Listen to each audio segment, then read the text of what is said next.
hospital room, obviously I started to get my energy back by eating these foods. And I kind of walked past the office, and they all looked at me going, how are you doing this?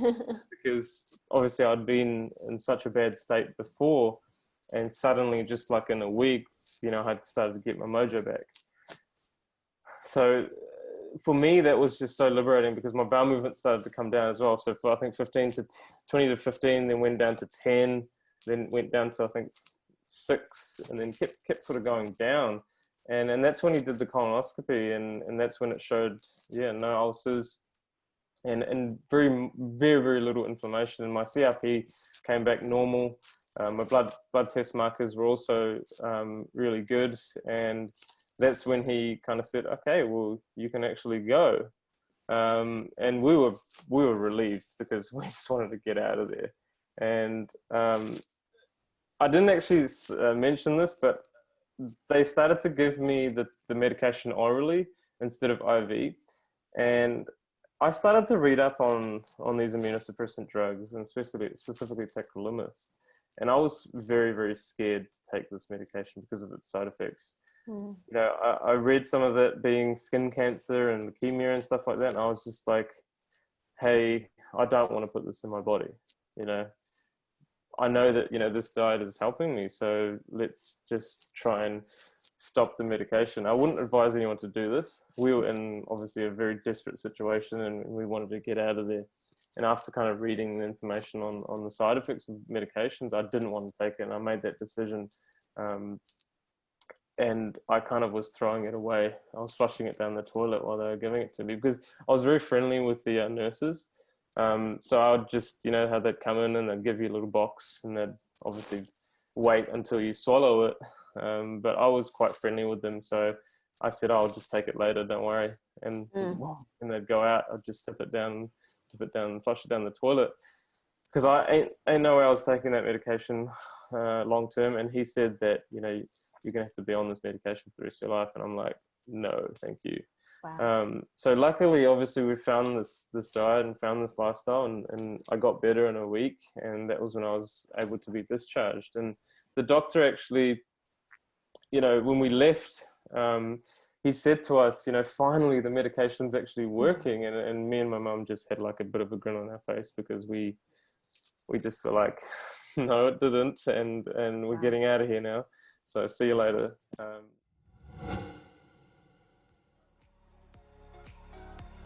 On the Healthy Human Revolution podcast, Dr. Laurie Marbas interviews nutrition and lifestyle medicine experts and extraordinary guests whose informative and inspiring stories will empower you with the knowledge to transform your life and health. Welcome to the podcast. I'm Dr. Laurie Marbas, and today I'm so excited to introduce Shamiz Kachwalla. How are you today? I'm fantastic, Laurie. It's really, really nice to be here. I'm excited to share my story with all your viewers. Yes. Well, we're excited to hear it too, because honestly, as a physician, I can't get enough of this. I've been kind of on your journey. You started I think in 2012, so did I. And it's really fun to be on this end to hear such healing. So why don't we just dive in and tell us, how did this all start for you? Absolutely. Yeah. So, wow, what a journey it has been for me. So it all started in 2012 when I was teaching English in Japan, out of all places. And I kind of, was never a sick person. I never got any issues. I hated taking medicine. So, it was a bit weird for me to kind of feel a little bit off. And that's where it all started. So I was teaching English in Japan, doing the normal 9 to 5. And so, I experienced a little bit of tiredness. I experienced a little bit of digestive discomfort. And that was a bit concerning for me because I'd never really had any of those issues before. And I kind of just went with the flow. I said, okay, maybe my body will sort itself out. Not thinking anything about diet or nutrition. I think, as a normal person, people just do normal things, eat normal foods. And for me, it was much the same. I thought we needed protein from animal products. I didn't really question any particular diet per se. I wasn't a dieter. I used to go to the gym, I used to exercise, I used to do all sorts of things. So it was a bit odd for me to kind of feel odd or ill. And it was when I started to see a little bit of blood in my stool, that was when things got really concerning, because I was kind of like, hey, what's going on here? And it is quite common for people to see blood in their stool when they get hemorrhoids and things like that. So I didn't really pay attention to it too much. Obviously called my parents and things like that, and they said maybe it could be that or whatever. And so after I started to feel really tired in the evenings, which I wasn't feeling before, that's when it kind of struck me to say, hey, this is actually a little bit more severe. And my bathroom trips started to increase to around 3 or 4 a day. And that was a bit unusual for me. And going back and forth to the toilet consecutively was a bit weird. So I went to my local GP in Japan, and obviously the doctor didn't know how to speak English that well. So for me, I knew a little bit of Japanese, luckily. I had studied it during school. And obviously the medical terms are a little bit hard for me, but I kind of understood a little bit of what he was saying. So, well, obviously he didn't know how to speak English as well. So he said, well, let's just get you checked, see what's going on. So he actually said, go to the hospital and they'll get you checked. They'll do a colonoscopy and see what happens. So I said, okay, let's do it. I don't want to feel this way anymore, obviously. So went to the hospital and, went to the doctors there, and I said, look, this is my situation. They then did a sigmoidoscopy, and they said, okay, you've got mild colitis. They diagnosed me with mild colitis. And I was like, I do not know what that is. It's a strange thing to kind of think about. What is this colitis? I'd never heard of it before. So they said to me that, you're going to have to be in hospital for about a week because we just want to observe you, want to see what happens to you. And I said, okay, sweet, that's fine. So the communication in Japan is not much, right? So I didn't know what was going on. So they kind of just put me in a room and they said, okay, here you go. And they gave me a hospital gown. And I was like, oh, so they didn't really say, okay, go get your stuff, maybe get your toothbrush and maybe a laptop or something. Right. So I was just like, okay, cool. So I scooted home. I scooted to the hospital. I scooted back home, got some clothes, packed my things, and then came back to hospital, and I obviously got admitted. And it was a bit of a weird thing because I didn't really know what was going on. They said, take these antibiotics and we'll see what happens. So I obviously stayed the night, and as the days went by, I was like, okay, is anything happening? And the doctor kind of came in and out and said, this is what you have, and blah, blah, blah, blah. And I kind of was like, sweet, doctors have got me. I had full trust in them, obviously, and I thought I was going to be out there in a week. However, that wasn't the case. And for the next 5 weeks, little did I know, I was going to be staying there. And so as the weeks went by, my condition started to get worse and worse. And I was a bit, kind of taken back, and I was like, hey, I'm here. I've got the doctors, why am I not getting better? And for me, I never liked to take medication. And so the doctor came back one day and said, you're going to have to take medication for the rest of your life. And I kind of got shocked, and I said, hang on a second, this is not right. So as the weeks went by and the days went by, they put me on antibiotics, obviously, and then they put me on mesalazine, or 5-ASA, as they call it in Japan, anti-inflammatory drugs. And my bowel movements didn't get better. They actually started to get worse. So I was going around 3 to 4 times a day initially. The next week, that went up to like 5 to 6. And then a couple of days after that, went up to 7 to 8. And this is with blood and diarrhea. And so I was kind of a bit concerned, saying, hey, this is a bit weird. While in hospital, they were feeding me food that was supposedly for patients with IBD. And that was, I think, some fish.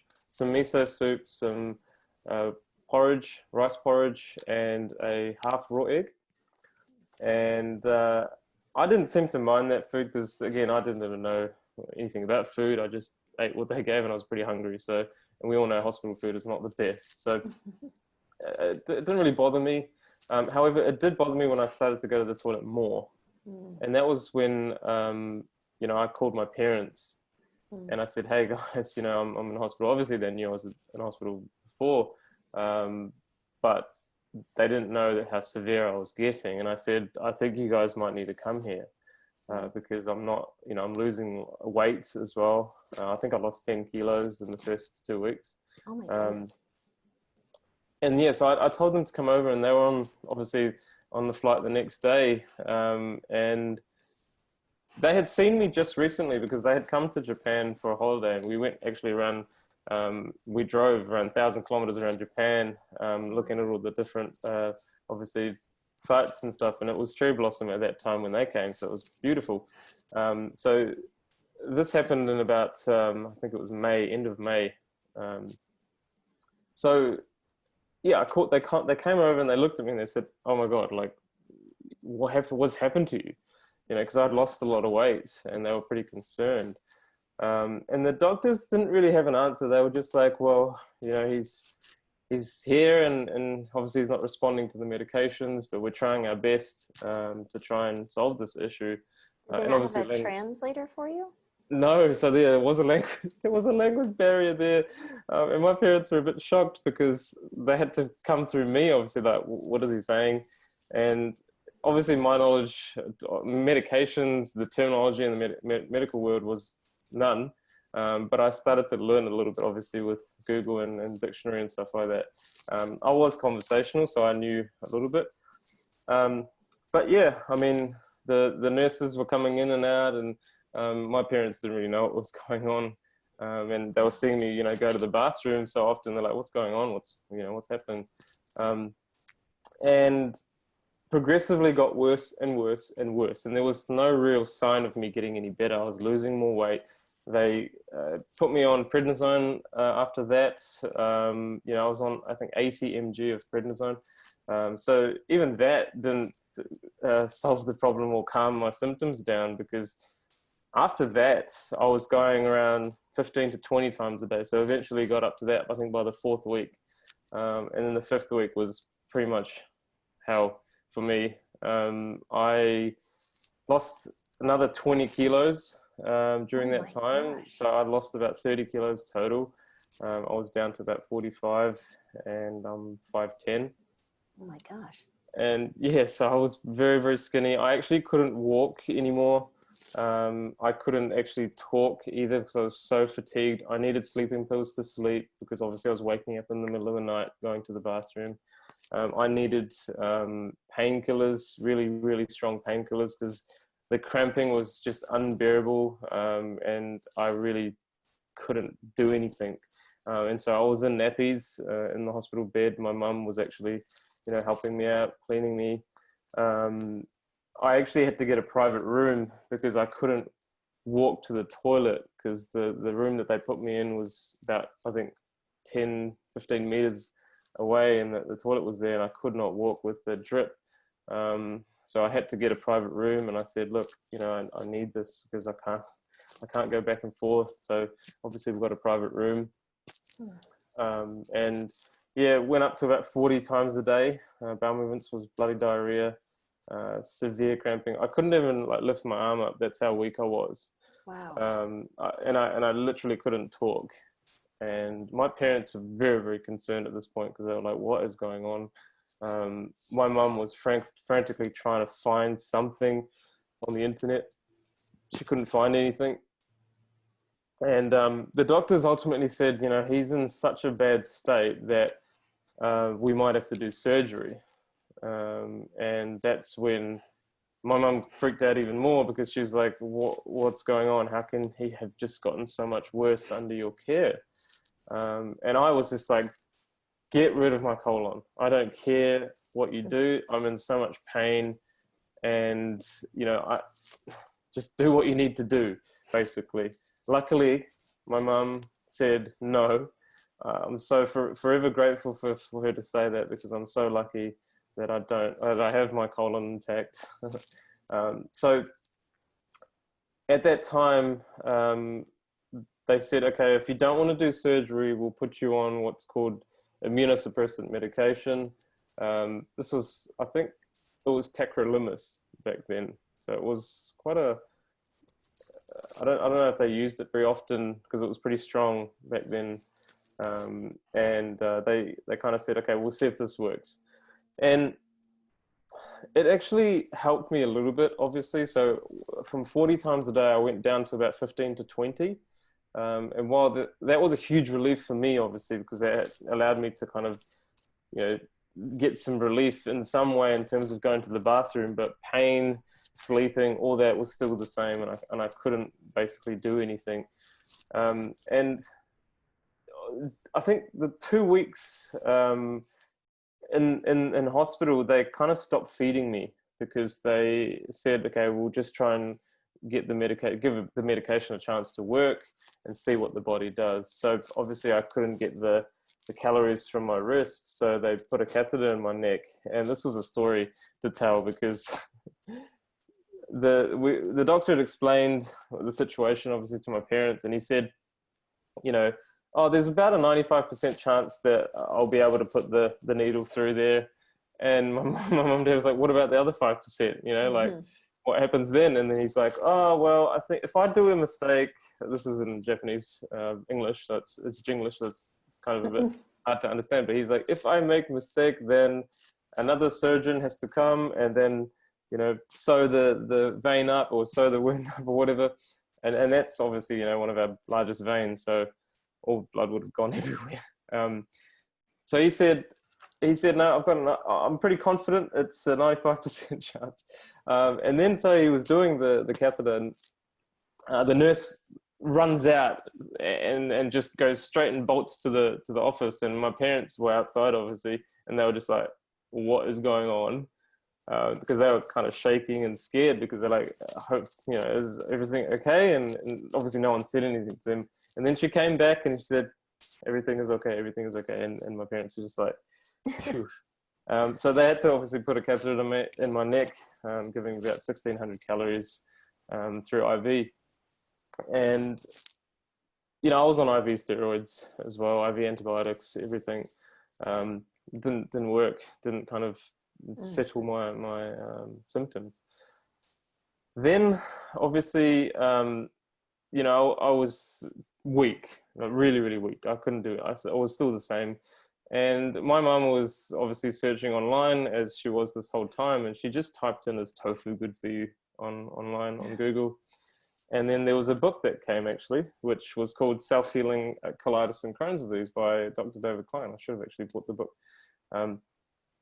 But that book basically saved my life.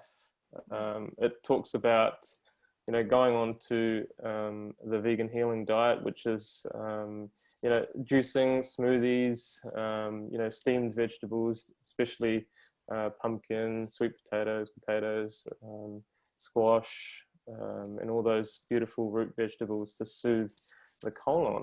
And so this was a bit of I guess a tangle, because the nutritionist, we started to kind of talk to the nutritionist, and we said, hey, because he's a foreigner, we don't want to eat the food that you were giving him obviously earlier. Gaijin, which means foreigner in Japanese.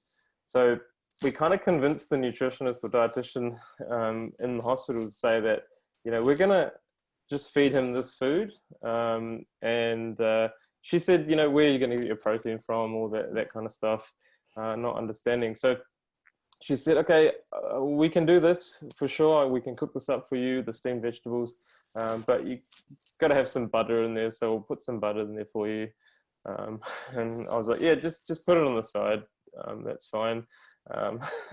So luckily we were allowed to actually, do this. And so my mum actually went and bought a juicer and a smoothie maker, and she brought it back into the hospital room. And she was making me juices, so celery juice, apple, pear, grapes, and she was making smoothies of bananas and dates and things like that. And it was actually quite funny because the nurses, they started to drink this as well. They used to have a little bit too, because they're like, oh yes, this is going to help. This is going to help. And they obviously knew that, food had a little bit to do with it or whatever, but they didn't really tell us because they can't really say anything. But they were also enjoying it. And I started to feel better. I started to kind of get my energy back. I started to get a lot of things back. And I was like, this is freaking amazing. Like, what is this? So I did 4 colonoscopies in hospital. The first 3 were pretty bad. The first one obviously was when I first got diagnosed. The second one was just to check up to see how my body was doing with, in relation to the medication. And the third one was probably the worst one. He couldn't go past my rectum because it was so inflamed. And so I went from being diagnosed with mild colitis to severe ulcerative colitis in the space of about 4 weeks, being heavily drugged. And I guess my body just didn't want the medication. It started to chuck it out. And I guess that's why I got myself into that position, or that's why my body did that. And as soon as I started to nourish it, as soon as I started to let the body self-heal, I think we understood that, because obviously this book explains self-healing, it explains fasting, it also explains a little bit of, juicing and stuff like that. And so in 1 week, just 1 week, my ulcers had gone. So he did a colonoscopy again. He goes, if this colonoscopy shows no ulcers and your inflammation levels are really low, you can get discharged. And I was like, whoa. Because I'd been there for about 5 weeks, and I was just like, oh my God, I'm sick of this place, obviously, and it's not nice to be in a hospital bed and hospital room. Obviously, I started to get my energy back by eating these foods, and I kind of walked past the office, and they all looked at me going, how are you doing this? Because obviously I'd been in such a bad state before, and suddenly, just like in a week, I'd started to get my mojo back. So for me, that was just so liberating, because my bowel movement started to come down as well. So for, I think, 20 to 15, then went down to 10, then went down to, I think, 6, and then kept sort of going down. And that's when he did the colonoscopy, and that's when it showed, no ulcers and very, very, very little inflammation. And my CRP came back normal. My blood test markers were also really good. And that's when he kind of said, okay, well, you can actually go. And we were relieved, because we just wanted to get out of there. And I didn't actually mention this, but they started to give me the medication orally instead of IV. And I started to read up on these immunosuppressant drugs, and specifically tacrolimus. And I was very, very scared to take this medication because of its side effects. I read some of it being skin cancer and leukemia and stuff like that, and I was just like, hey, I don't want to put this in my body. I know that, this diet is helping me, so let's just try and stop the medication. I wouldn't advise anyone to do this. We were in obviously a very desperate situation, and we wanted to get out of there. And after kind of reading the information on the side effects of medications, I didn't want to take it, and I made that decision.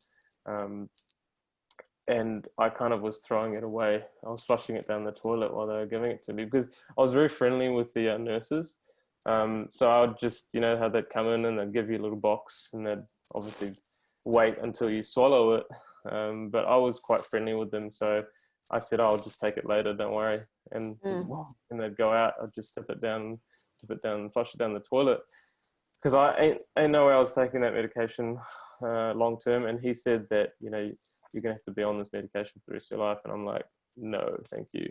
Wow. So luckily, obviously, we found this diet and found this lifestyle, and I got better in a week. And that was when I was able to be discharged. And the doctor actually, when we left, he said to us, finally the medication's actually working. And me and my mum just had like a bit of a grin on our face, because we just were like, no, it didn't. And we're getting out of here now. So see you later. And so, that was me being discharged from hospital, from Japan. So we stayed about a week in Japan to try and get all my stuff, and then moved back to New Zealand. It wasn't over though. It wasn't over, because Obviously, when you start a new lifestyle, it can be quite hard, especially when your family is also new to this. And obviously, growing up eating meat, dairy, and eggs all my life, I had lots of cravings. And I didn't actually pay attention too much about the science behind the plant-based diet. I had read this book and I understood it, and I said, hey, okay, but it doesn't really necessarily go into the science behind why a whole food plant-based diet is best for heart disease, diabetes, cancer, stroke, Alzheimer's. So for me, I just was really, like, I hadn't eaten meat for about 2 months. And so I was kind of like, all right, I'm going to go eat some animal products. And so I think I went and ate animal products again for about a month. And obviously my body was like, what are you doing? Why are you eating these foods? And so my symptoms started to come back. And it was a massive battle for me mentally, to go, why are you doing this? Why did you eat these foods? Go back onto a plant-based diet, and heal yourself up again. And that's exactly what I did, fortunately, through some really, really tough times. My family also, was having a really tough time because they didn't know what was going on with me. I understood exactly what was going on with myself, but I couldn't do it because my mind was letting me down. And so when people have this disease, it's a very, very much a mental game, and it can get you very depressed because you see all these other people doing things and you go, why me? Why did this happen to me? You victimize yourself. And that was something that, took over me, and I became very, very suicidal.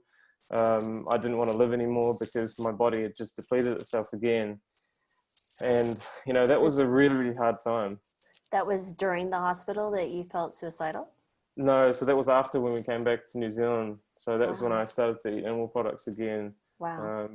And what happened then was that, I had to align myself, and I had to say, look, if you want a life after colitis, you got to do the things that are going to get you back there. So obviously I started to heal myself again. And because of the mental battle with myself, it took about 6 months for me to rebuild and get back up into shape. And that's when I realized that life was way more important than food. And I think getting back on my mountain bike, because I absolutely loved mountain biking, I loved exercise in general. I was always a guy who did that. So that was a massive driver for me. And also getting inspired by people like Lance Armstrong, reading his book, and, thinking about what he had been through and what, he had been able to achieve. And I said, well, look, if they can do it, then I can do it as well. And then watching documentaries like Heal on Netflix, where, the mind has a lot to do with it, that helped me, and that kind of encouraged me to kind of get myself back on track. And, I found the plant-based lifestyle again, and started to heal myself. And it's been over 7.5 years now, not a single pill of medication. And, I've obviously had blood tests and things like that, calprotectin tests, and everything is absolutely fine. Wow. And I'm just so grateful to be in this position and to actually, live this amazing life, because, it's a challenge. It's a real battle with yourself mostly. And that's why I think this disease can really get to people, because they don't have that self-confidence and self-belief that their body can actually heal itself and the body can do the work. We just got to get out the way and let it do its work, and it will do it. You just have to get out of the way. Wow, that was a really incredible story, and kudos again to your folks and your mom especially. So having 3 grown children, I totally get that. Your mom's instinct is like, okay, let's figure this out. And I can't imagine the stress of being in a foreign hospital, feeling like you're going to die. Your family's there, they don't know the language as well. I mean, you're conversational, but not to the degree that I can sit down with a patient in the US and speak English to them and say, here's what's going on. This is the risk of this medication. Do you have any questions? We're here, all of that alone. I mean, that stress, I'm sure, didn't help your condition at all. No, it didn't. And that's why we were desperate. And that's why we did the things that we did in hospital, because we had no other way out. And that's why I say to people that, look, don't necessarily do what I do and stop your medication, because it's, you've got to you've got to understand the situation. You've got to understand what it's about. And I wouldn't recommend anyone do that now, because it can have quite a few drawbacks. But for me, I was so desperate, and I needed something to help me get out of the position that I was in. And my mental health was really quite strong in hospital, because I was like, I want to get out of here. So it was kind of like, it's funny because your mind can really, or like basically dictate how you feel and how you can get out of certain situations. And I think in the hospital, my mind was very strong. And when I came back to New Zealand, I was very weak because I victimized myself. And, you know, I said, because my family obviously could eat anything they want. However, they supported me through this process. Wow. And they ate exactly what I ate, which is, you know, really, really beneficial. And for all those listeners, if they know anyone that has IBD, you know, family support is really key. And obviously, it is a restrictive diet initially when you have lots of inflammation, when your bowel is inflamed and you have ulcers. You don't want to obviously be eating, you know, whole grains and things. When it's really severe, you want to be eating soft soluble fiber, like your starch-based foods and your fruits, so bananas specifically. So, you know, for my parents to support me through that process was just unbelievable. And I really do thank them for that. But yeah, going back to hospital, it was a pretty crazy time, and it was definitely stressful, but we had hope. And I think that was what carried me through that process in hospital. Yeah. So where did the hope go? Because I'm trying to, you know, understand. This is why I started the podcast 4 years ago, right? Was to actually speak to people like you on how they made the mental transition. But you had been very ill, and you knew the diet was the answer. But there was this point, and you said the cravings and the mind. So this period of 6 months. So can you just kind of walk us through, like, the questions you were asking yourself? Or because it's not just IBD, right? These people have this with you know, any issues, diabetes, heart disease, hypertension. So can you just kind of give us a little peek into what's going on in your mind during that time? Because I think that's where people are really going to be able to relate. Absolutely. Yeah. So I mean, when you have a digestive disease specifically, or when you have a disease where you can't eat specific foods, for example, because it makes your condition worse, I think you get upset. And you get upset at the world, basically, because it's like, why me? Why did this happen to me? And there's a lack of acceptance there. And that's what happened to me. I did not realize that instead of seeing this as a blessing, I saw it as a bad thing that happened to me, and that I wouldn't be able to, you know, eat all the foods that I was before, for example. Or, you know, I think I didn't realize that the foods that I was eating in the past actually got me sick. And that was what wasn't, you know, I wasn't comprehending that. I couldn't understand that. And when I started to then read the research, when I started to read the information that is there in the medical literature, and even the books by, you know, Dr. McDougall, Esselstyn, Dr. Barnard, I started to understand that animal products actually create all these problems. And my problem is very similar, and I created this for myself. And so I can undo that. You know, I can reverse this, because if I stop eating these foods, and if I start eating foods that nourish my body and lower the inflammation, then I'm going to be back up and running like I did the first time. So the biggest struggle for me was that, you know, I was in a similar position, obviously going to the toilet a lot more.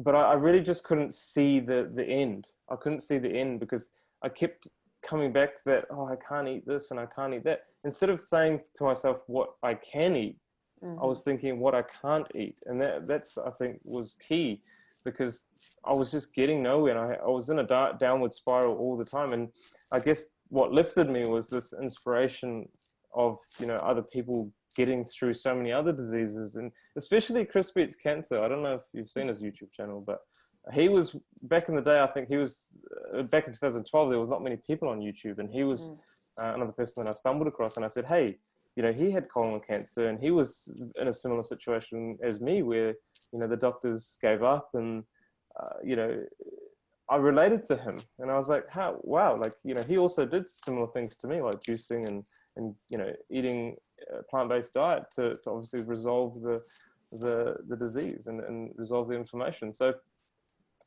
those things really helped me. And I think for anyone out there that is struggling, know that there is hope, and know that you are the person that can heal yourself. You know, don't rely on anyone else for this, because you know, it's very easy for us to blame other people, for blame other things.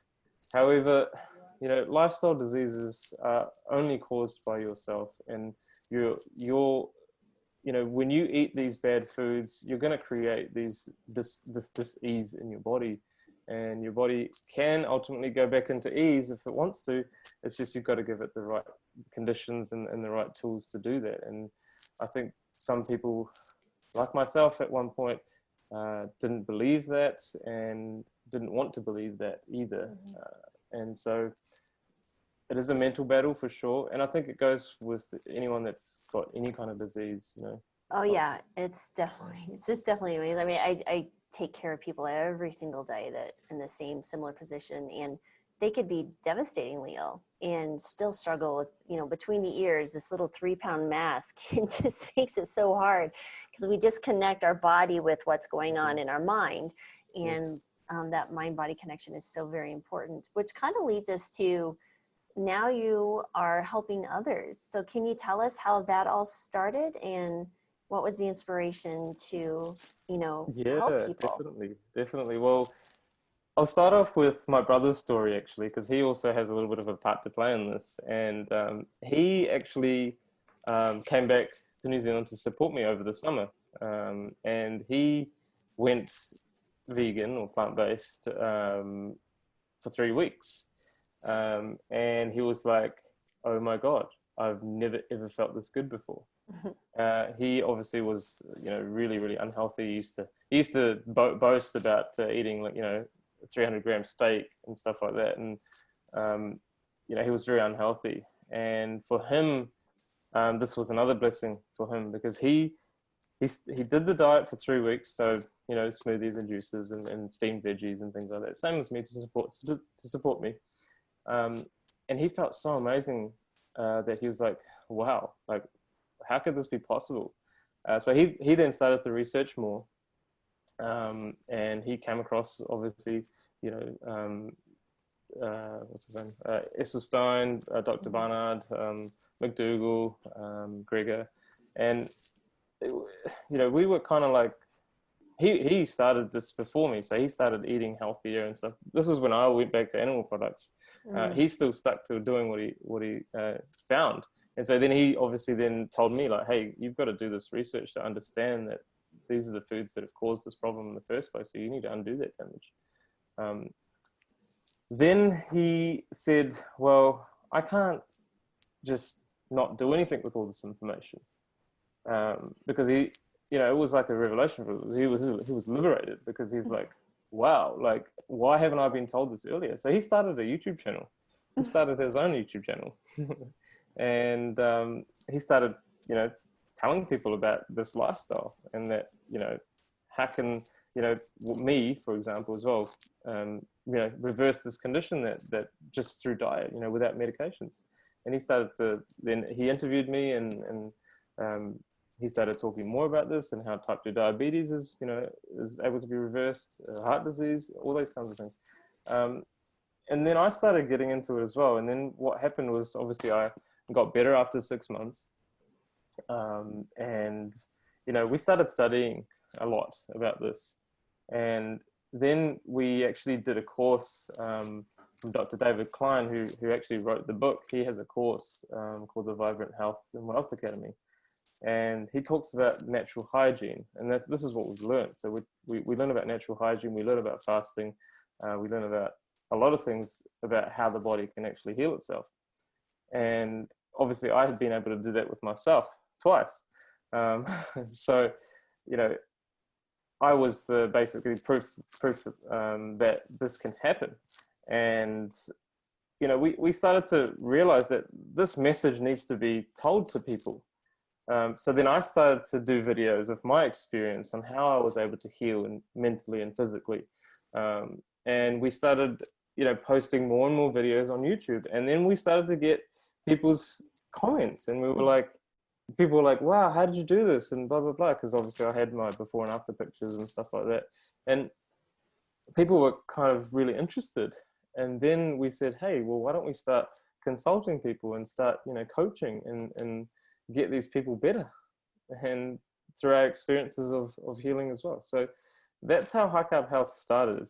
And I think it was the time when the low carb movement or the Atkins diet was quite, popular. And for us to be called high carb and health, people were kind of questioning us, going, what are these lunatics doing? High carb is like the last thing you want to do, So this is why I think we chose the name high carb health, because we wanted to have a point of difference, and we wanted people to question, like, why are you called that, and why is it this? So then we could talk to people more. We could start a conversation and tell them, hey, look, this is what the evidence says. Fruits and vegetables are high in carbohydrate, so high carb health it is. So yeah, I mean, it just basically started from YouTube, and we started helping people, and more people started to get in touch. And we found that this way of helping people was working really well. And so we started our online consultancy, and I've been doing that ever since. So it's been about 5 years now since we've started to help people, and it's been really successful. We've got about 100 video testimonials on our YouTube channel, with people that have had Crohn's and colitis. So this is not only for people that have ulcerative colitis, but people that have Crohn's disease as well. And, it's fascinating to see how people can start to take control of their health. And these people are the people that come to us, who, medication has also not worked for them either.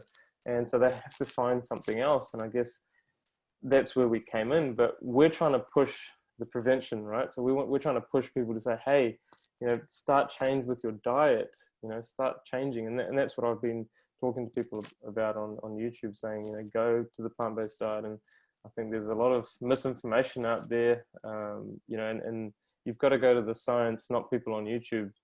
Right. Because otherwise you can get very carried away, and because when you have anecdotal evidence, it's great, obviously, but when you have science backing that anecdotal evidence, I think it just becomes a lot more but better to kind of trust, I guess.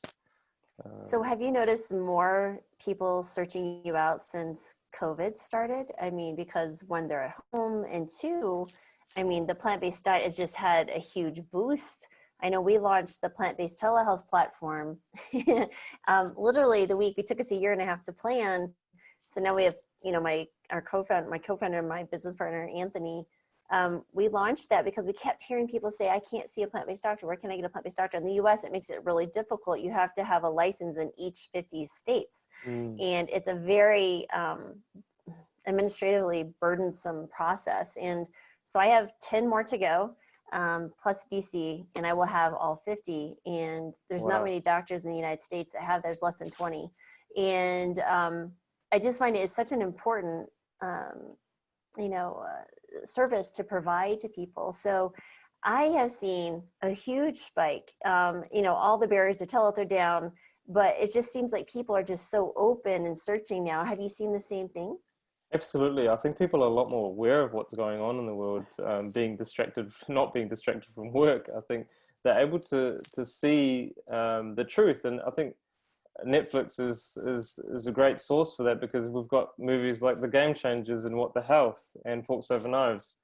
And these documentaries are key to understanding the plant-based diet. And I mean, when these documentaries came out, specifically when The Game Changers came out, we had a bit of a spike because people were interested in the plant-based diet. And for me, I give a free 30-minute consultation for anyone that actually wants to talk about plant-based diet, because I want them to learn about this. I think people don't take advantage of that, to be honest. But I want people to basically talk to me about it, especially if they have ulcerative colitis or Crohn's disease, and I can basically share my story with them a bit more in detail, and talk to them about why this diet is not only going to reverse your IBD, but it's going to reverse your heart disease, diabetes, or prevent you from getting heart disease, diabetes, cancer, etc. So there's been a massive shift, I think, in people that are starting to wake up like I did, because again, I wasn't told this information,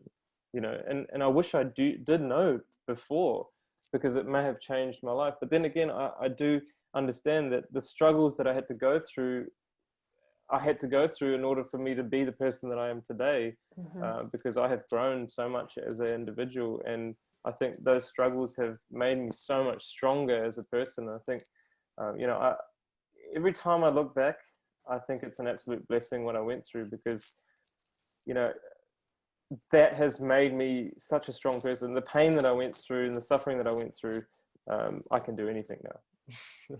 Well, not only that, it prepares you for people in the same journey. So if you'd have just come out of the hospital, stuck with the diet, and didn't have that 6 months of internal, you know, reflection and struggle, you wouldn't be prepared to help others in that same process, because that's the more the normal journey, right? Is someone really struggling with these massive changes. And for me, it was really simple. I saw a patient who, I was in Western Colorado. I don't know if you've ever been in the United States, but it's like Wild West outside. So it's like Texas and the west side of Colorado. And I lived in a town called Rifle, but I saw a patient who got better, her ADD, and she's 16 and stopped her meds. I'm like, wow.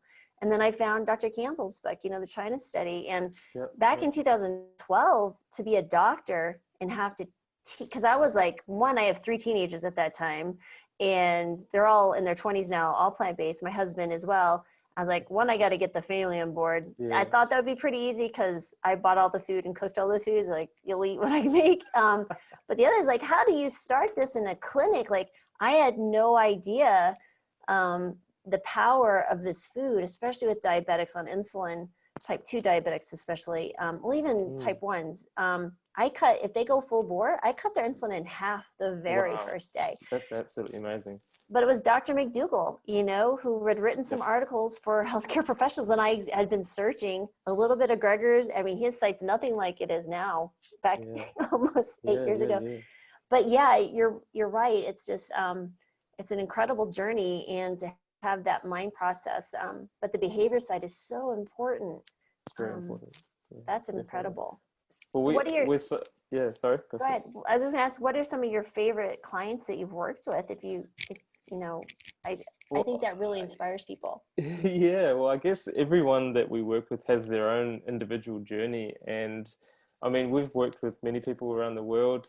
And I don't think I have a favorite, because every single person that, you know, gets to the other side, it's an absolute fantastic achievement. And I think we've had some really serious cases, obviously, as well. And they have been able to overcome their digestive disease, and their doctors have gone, how did you do this? You know, and it's amazing to actually, one of the things I think is when these people go back to their doctors and they get the blood tests and they get the calprotectin tests and things like that, the doctors are pretty shocked, because they had seen them before and they were, you know, very sick. And then 6 months down the track, they're healthy and happy again. And when doctors actually start to embrace this and they start to actually learn about the science behind the plant-based diet, that's when I think, you know, my heart becomes really happy, because, you know, I wasn't told this information. My doctor could have told me this, you know, and it could have saved me this whole journey of pain and suffering and all that kind of stuff.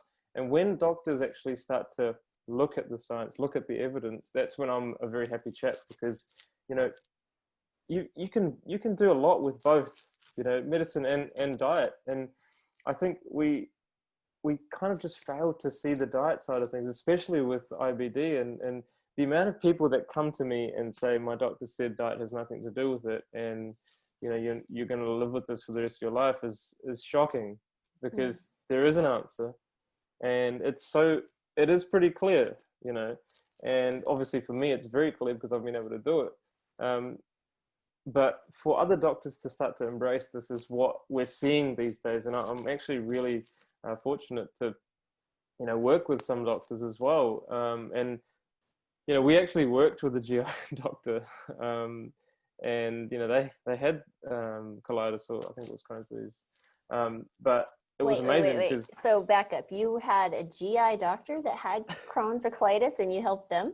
Yes. So obviously, you know, they had the medication had failed them as well. And I think my brother worked with this client, and you know, she's on a plant-based diet now, and it's fascinating. It's amazing to see this. You know, and she's also helping her patients by saying, look, diet has a role to play, and you can do this as well. So I think that the main thing here is that when someone goes through an illness and reverses it, I think that's what's really key, because you have that experience.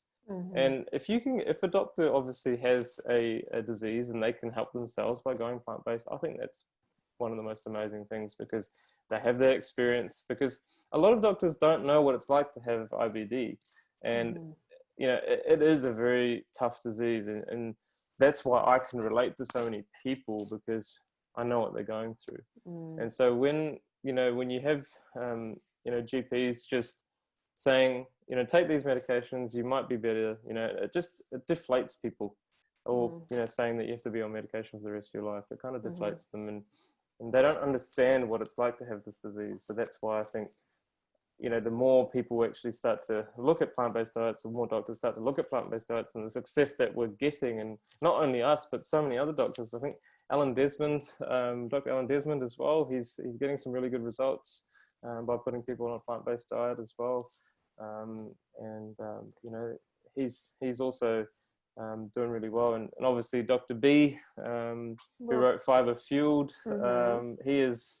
that's a great book. If anyone out there is listening, please go get yourself Fiber Fueled. It's one of the best books written on GI health, and the science behind that as well, the evidence behind why a plant-based diet is beneficial for your microbiome, specifically eating lots and lots of fiber, because fiber is what we're told not to eat when we have IBD, you know. So you have to understand that fiber is essential for IBD. It's what the microbiome wants. It's what, you know, gives us that butyrate that the, you know, microbes start producing to lower the inflammation and to really make that connection, the epithelial wall, nice and strong. So that's, you know, if the doctor is suggesting, you know, a low fiber diet, then just move on from that doctor.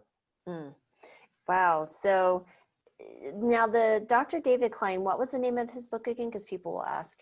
Yeah, so it's called Self-Healing Colitis and Crohn's. I can go and get it if you want and put it up on the screen. Oh, that's self-healing. And was there an impetus for him to write that? Did he have his own health issues? And yeah, so he actually had ulcerative colitis for 8 years before he started to do his research, and he wrote that book. Unfortunately, he passed away recently, and so this, you know, what we do is he was actually our mentor, and he helped us a lot on, because obviously we went through him in terms of our study, and he taught us a lot about gut health. He taught us a lot about how to coach people as well, and I guess we have to kind of, you know, continue his legacy, because there isn't that many people that help people on a plant-based diet, specifically with IBD, and he was, or self-healing, I'd say, in terms of water fasting. I mean, we do have True North, and that's an amazing place as well. I think Dr. Klepper used to use David Klein's book in True North when he was practicing there, and they had a good connection as well. And I think, you know, fasting can be beneficial for people that are very severe in their condition and they can't digest anything. So there's some really good stuff happening in True North, and I'm excited to see what's happening, because they're doing studies on microbiome while fasting and seeing how that changes. So this is going to be some interesting research that Goldhammer's doing. So yeah, I mean. So I'm curious, have you, go ahead, sorry. There's just, I mean, there's so much amazing things that are happening in this world, and I think the plant-based diet is coming to the forefront now instead of being, you know, the second to medicine. So it's amazing. Yeah, and I would encourage you guys, because you have such a wealth of, you know, case studies that you should consider doing a case series and submitting it. I know a journal, by the way, because I'm a managing editor for the journal. But you know, any journal, especially one that's focused on, you know, disease reversal, and because I think that's really important, because that, you know, these are anecdotal, but these are case reports, but it does spur an interest for It potential does. larger studies. And that is kind of where we've seen our initial role as we're growing the journal. And so I would just put that at your feet to consider. And Absolutely. We're getting that's some phenomenal. data. Yeah, so we're definitely getting some data with specific clients, and we're going to, Awesome. I think that's my brother's job. He needs to get in contact with some other doctors. We have a doctor in New Zealand here as well that wants to help us do that too. I think Great. his name is actually, you'll know him, Dr. Nick from the Broad study. Oh, wow. Okay. What's his last name? Oh, Okay. But from the Broad study. the Broad study. That's okay. Anyway. That's all good. Luke Wilson and Dr. Nick something. I forgot. Anyway. No worries. Yeah, so he's actually, we're trying to get and obviously work with him and try and get a study done as well. Okay. So that'll be interesting, and maybe we'll publish it. And it's the one from the plant-based nutrition project, right? So you guys set it up. Yes. Yes. I was It's the there, International Journal Disease yeah, Reversal and Prevention. Yeah. Because we actually went to the nutrition project in Oakland. We were there. Ah, did I meet you there? Unfortunately, I don't think we did Okay. get to see each other. Yeah, but it would have been nice to see you in person. Yeah, there's a crew there that I usually meet up with, like from Australia and New Zealand. So those are fun to see those guys. Well, whenever that happens again. Yeah, well, Jenny Cameron and Yep. Malcolm McKay, right? Yes, Yeah. yes. So we know Malcolm them and very Jenny. well. Yes, Yeah. I so enjoy talking to them every time we see them. So it's a lot of fun. I mean, it is a small world when you have such an important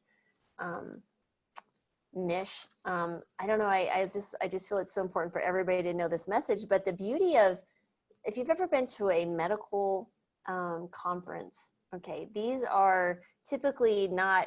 I mean, people, there's people but you kind of, you eat their dinners, you sit in these boring lectures, whatever. It's your same old, this drug for that drug.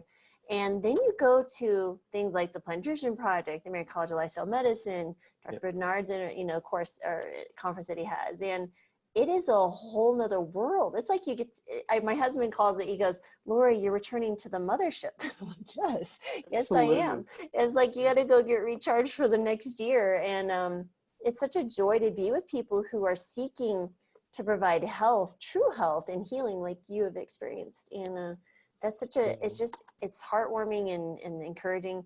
But, that's kind of what we're wanting to do is, like you said, if you can get physicians who are ill to heal themselves. And so we're working on some other things.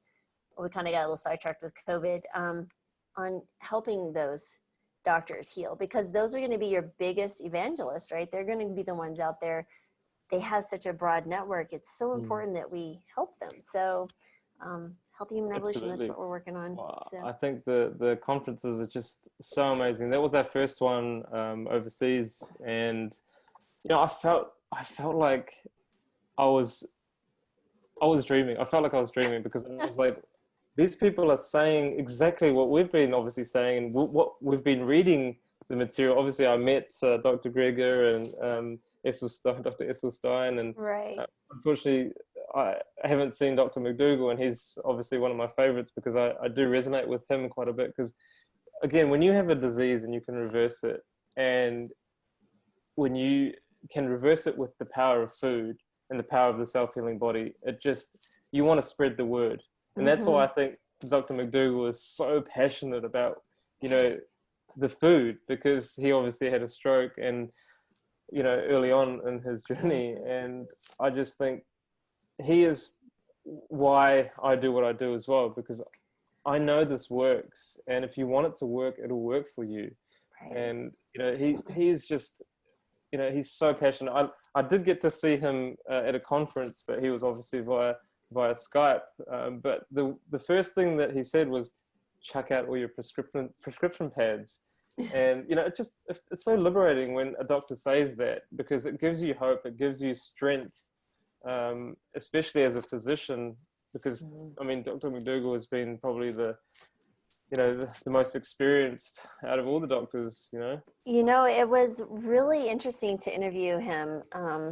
It was right after his I don't know how long, but within the year of his house burning down. And it was a Mm. really passionate discussion because I'm, as a younger physician, well, not, I mean, I have a daughter about to graduate medical school, so I'm not that young. I'm in the middle of the pack. How about that? And Yeah. I feel like I'm in my 20s, but that's been a while. So when I was talking to him, I was just so excited, right? Because I'm like, look at the movement, we're growing. He goes like, and that's just his personality. But I was just like, it makes me even more, I don't know, more, I guess, passionate to really show and support these guys were trailblazers. People were calling them nut cases and malpractice. And I mean, I can't imagine having that happen. I had my own internal struggles with colleagues. I've had people unfriend me on Facebook that were other physicians. And, I've been called, that vegan doctor is crazy. I'm like, whatever. Come see me, we'll talk. Exactly. Well, you can't argue with the evidence. You can't argue with the clinical trials. You can't. And beyond that, I mean, like, just makes common sense. I'm curious, have you had anyone come to you that was like on like a carnivorous or mostly ketogenic type diet and then flip because they were so desperate? Yes, well, we get lots of people like that. So, I mean, that's why like there's so much misinformation out there, because there's a lot of other YouTubers as well, going to that route to try and heal IBD or any kind of health issue, but it's just not sustainable. Like, yes, it may give you some kind of symptom relief, but it's not about symptom relief. It's about the root cause of the problem. And this is where people just want a quick fix. And it's basically plugging the hole, plugging the gap when you eat meat or dairy and kefir and all these foods with saturated fat and cholesterol.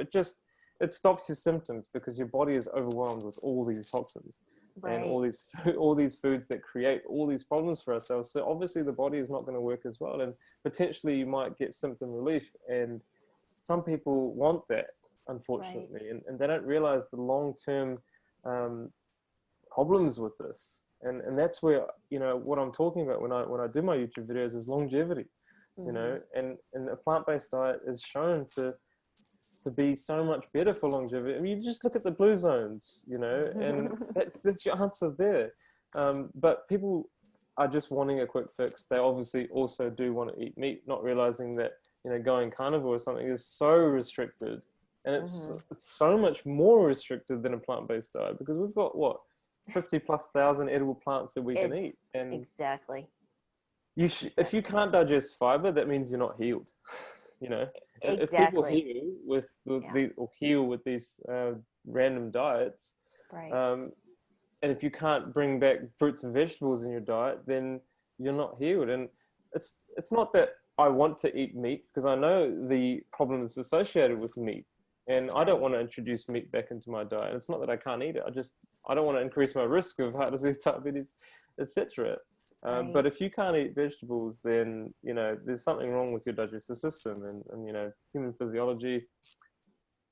Yes, you said it beautifully, and I know we're at the top of the hour. So thank you so much for your story, and then being you and your brother, and taking that inspiration and helping others. I just can't imagine the ripple effects of your work. I think that's phenomenal. Absolutely. It's a pleasure to be here, and I'm so happy to share my story as well. And if anyone's listening, please obviously check us out, High Carb Health, on Instagram or Facebook, and obviously our YouTube channel. So please get inspired by my story as well, and maybe you can also be the one that's on the other side, without any medications and living a normal life now. So just to obviously clarify as well, I eat all plant foods, so I don't really restrict my plant intake at all. I eat everything. And that's what a plant-based diet can do. But obviously you've got to get up to that level. You've got to repair and rebuild your gut microbiome. And that's something that's, there important. Are definitely stages. And it would be a similar type diet for, irritable bowel, SIBO, those type of things. There is a way in general steps in that direction, which I've had plenty of those patients. So that's exactly, and we'll have links, everyone, to highcarbhealth.com, to the YouTube, and wherever else we can find you. So thank you again. And I'm just so excited and inspired by your story. Thank you so much, again. Dr. Laurie. All right. You're Bye-bye. welcome.